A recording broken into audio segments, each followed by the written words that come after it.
Welcome students. तो आज की वीडियो में हम लोग सिस्टम थ्योरी पढ़ेंगे कि सिस्टम थ्योरी जो है वो कंपैरेटिव पॉलिटिक्स में क्या होती है।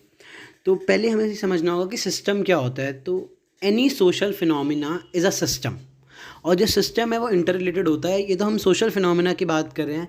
इफ़ अगर हम जनरल टर्म्स में बात करें एक सिस्टम क्या होता है, लेट्स से कि कंप्यूटर है, कंप्यूटर में मॉनिटर है, कीबोर्ड है, माउस है, स्क्रीन है। तो ये सब मिला करके हम लोग क्या बोलेंगे, जब सब चीज़ें एक साथ में कनेक्टेड होंगी, इंटर रिलेटेड होंगी, तो उसे हम लोग सिस्टम बोलते हैं। ऐसे ही जब सोसाइटी में जो है कोई भी सोशल फिनोमिना होता है, उसे हम लोग क्या बोलते हैं, सिस्टम बोलते हैं।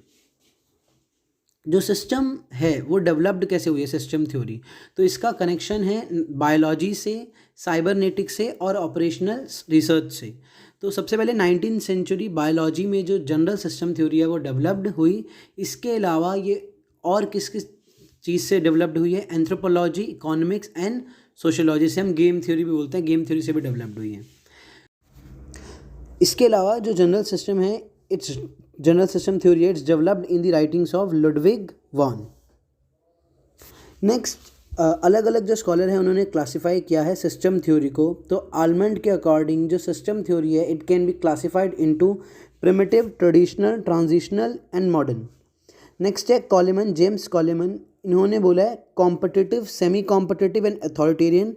और नेक्स्ट है एडवर्ड शील्स, इन्होंने क्या बोला है, political democracy, titular democracy, modernising oligarchies, totalitarian oligarchy and traditional oligarchy. अब ये क्यों मैंने यहाँ पे मतलब इस स्लाइड को ऐड किया है, बिकॉज काफ़ी बार लास्ट ईयर के अगर आप क्वेश्चन पेपर को एनालाइज करेंगे तो इस तरह से जो है चीज़ें पूछे जाती हैं कि जो एडवर्ड शिल है या कॉलेमन है, उनके अकॉर्डिंग जो सिस्टम थ्योरी है वो बताओ कि उसमें क्या क्या चीज़ें जो है बेसिकली उन्होंने इंक्लूड करी है। जैसे एडवर्ड शील्ड पे जो है क्वेश्चन आ चुका है, कॉलेमन पे जो है वो क्वेश्चन आ चुका है। तो कई बार आपको अरेंज करने के लिए बोलते हैं कि इनको आप अरेंज किए कि कौन सी पहले आती है। तो स्पेशली जो है एडवर्ड शील्ड के ऊपर क्वेश्चन आ चुका है। नेक्स्ट है sociology also influence the way of guiding human thinking in a systematic fashion.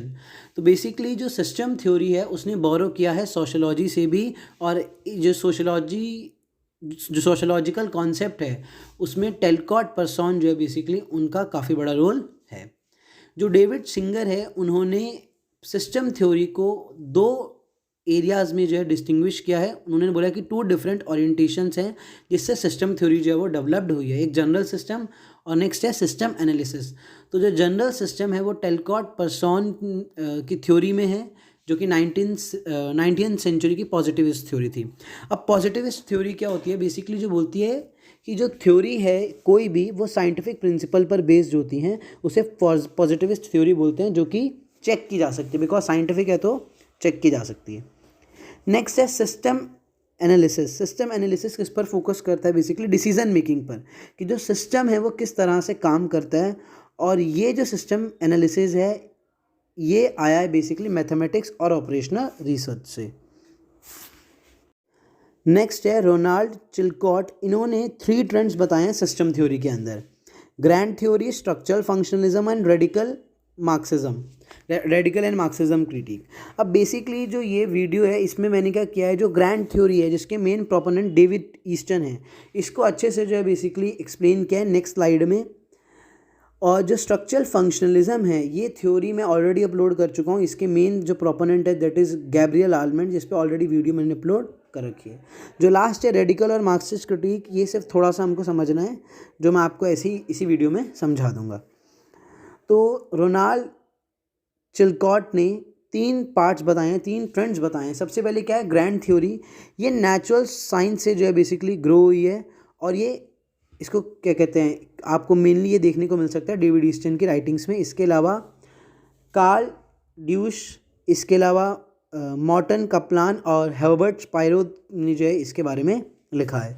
Next है स्ट्रक्चरल फंक्शनलिज्म, ये भी ना 2 ट्रेडिशन में डेवलप्ड हुई है।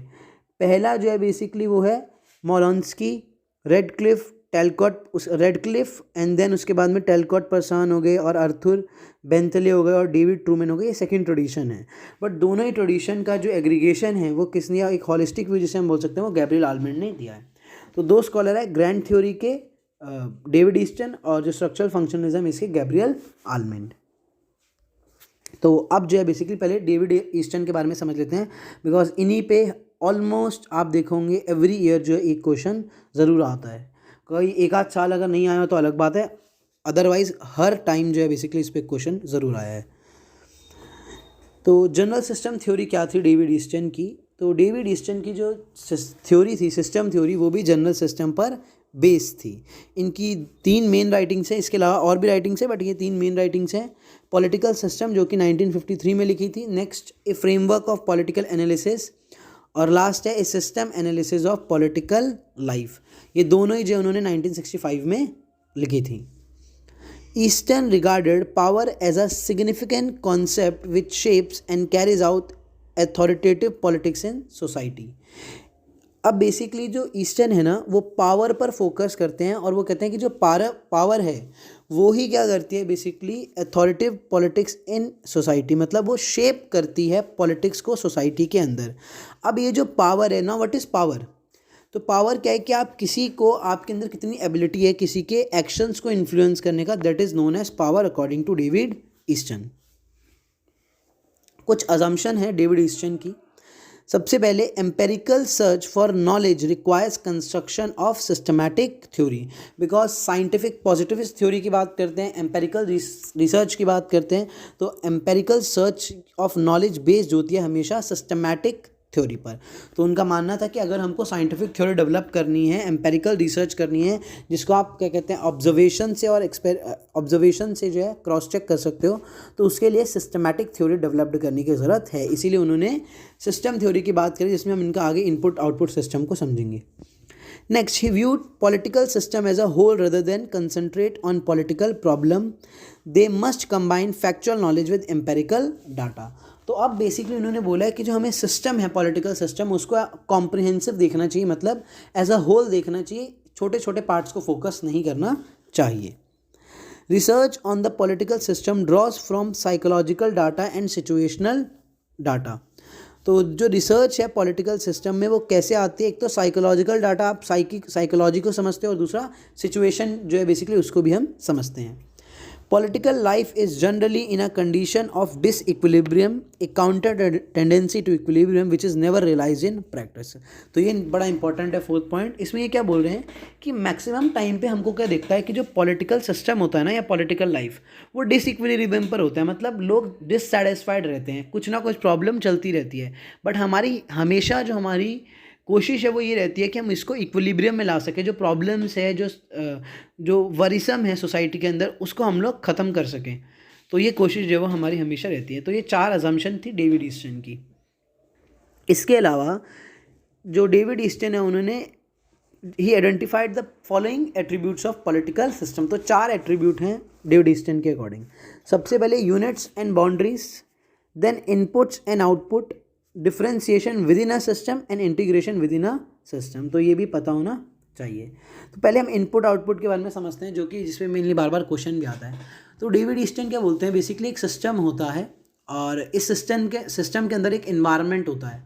तो इनपुट बेसिकली क्या है कि जो भी लोगों की डिमांड्स हैं वो इनपुट हैं, और जो डिमांड्स है बेसिकली इन्वायरमेंट में जाती हैं इनपुट के फॉर्म में।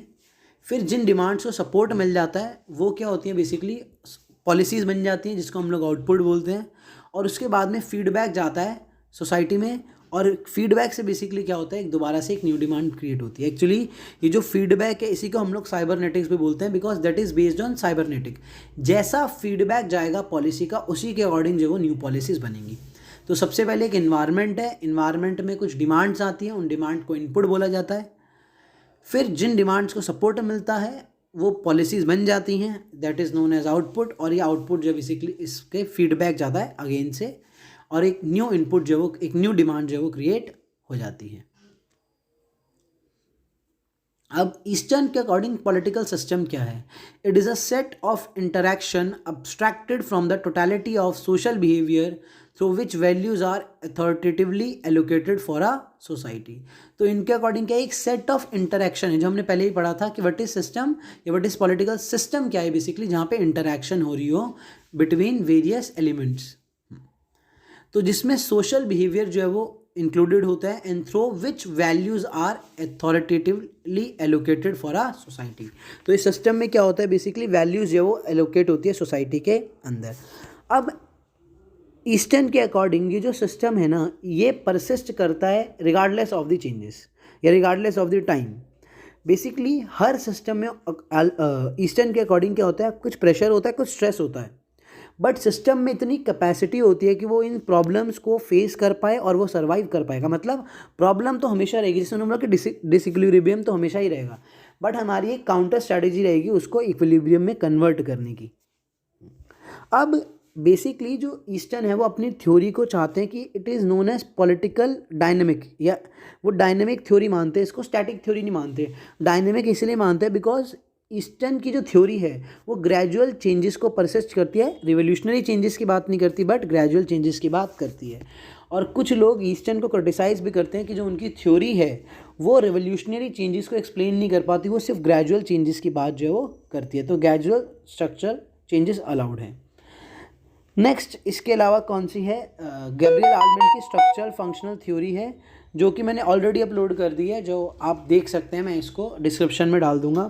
तो अगर वीडियो अच्छी लगी हो तो लाइक करिए और चैनल को सब्सक्राइब कीजिए। Thank you.